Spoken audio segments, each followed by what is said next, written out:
universe has changed forever. The Star Wars Power of the Force collection. When Darth Vader and his stormtroopers attack.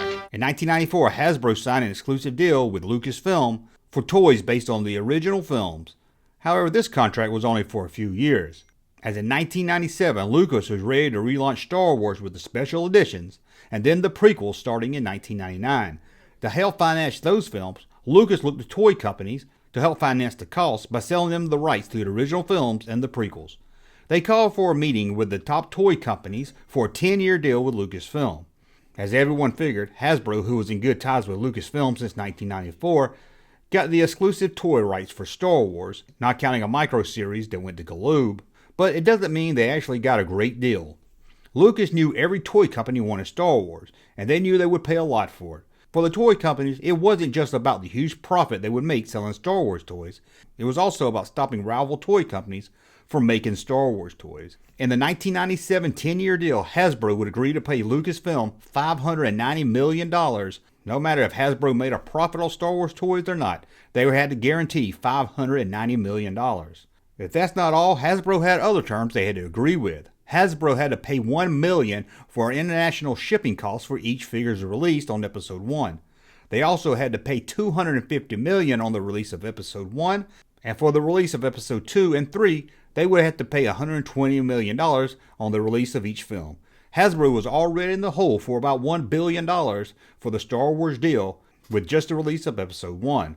In 2003, Lucasfilm and Hasbro would extend their agreement. It was to end in 2009, but now Hasbro would keep the rights to Star Wars at least until 2018. As part of the new deal, their guaranteed $590 million was reduced to $505 million, after Hasbro argued that Episode 2 had underperformed at the box office.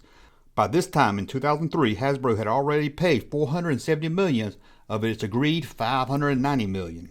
In 2015, Lucasfilm was sold to Disney, and their Hasbro deal was extended into 2020. With new films in the planning, Disney was able to add $225 million to the Hasbro $505 guaranteed $1 million deal. However, that wasn't all that Hasbro would have to pay. Back in the late 90s and early 2000s, Hasbro would have to give Lucasfilm 18% of their Star Wars net sales. With the new deal now under Disney, Hasbro would now have to pay 20% of the Star Wars net sales. Between 1999 and 2020, Hasbro would pay around $730 million to Lucasfilm, plus 18% and then 20% of the net Star Wars sales. When it comes to most movie rights, the standard is 10%. One of the biggest companies next to Lucasfilm is Marvel, who also had an exclusive guaranteed deal with Hasbro, where Hasbro would only have to pay Marvel $80 million. That's a huge difference than the $730 million that Lucasfilm was asking Hasbro for.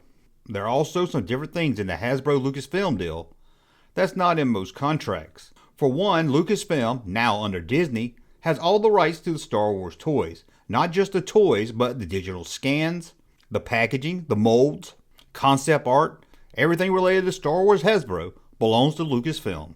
If the Hasbro deal ends, all the figures, all those concept art, all those packages, all those molds, everything made since 1995 goes to the hand of Lucasfilm, who can then pass it on to other toy companies as they wish. This is why you see some companies, like General Giant, being able to sell the jumbo Star Wars figure on a Kenner Hasbro-style package. So as you can see, when it comes to Star Wars, Hasbro had to sell a lot more Star Wars toys to make a profit than they do their other toy lines. You can also now tell why some of the smaller toy companies would never be able to get a Star Wars Lucasfilm toy deal. This also explains why so many times Hasbro will use the same mold and retool some of the same figures over and over again. If they save on any cost making the toys, that means more profit for them. But don't feel sorry for Hasbro, they still have made millions on Star Wars. And Lucasfilm is happy with Hasbro, as they just extended their deal with Hasbro. And if they wasn't happy, well, the contract states that at any time, if Lucasfilm feels Hasbro has failed to meet their agreement on quality of standards, Lucasfilm at any time can order Hasbro to stop production on Star Wars at once.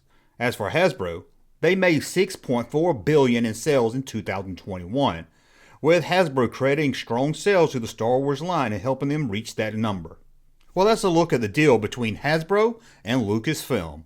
If you're curious to know more about these deals, check out the links in the description below, as I'll link to more of the contract information that I didn't go over here. Well, I want to thank you for watching. As always, thumb up so you like my content, subscribe to the channel, and we'll talk again soon. Of your life. Hey, Junkman channel popping though. Thank you, sir, for that unsolicited testimony.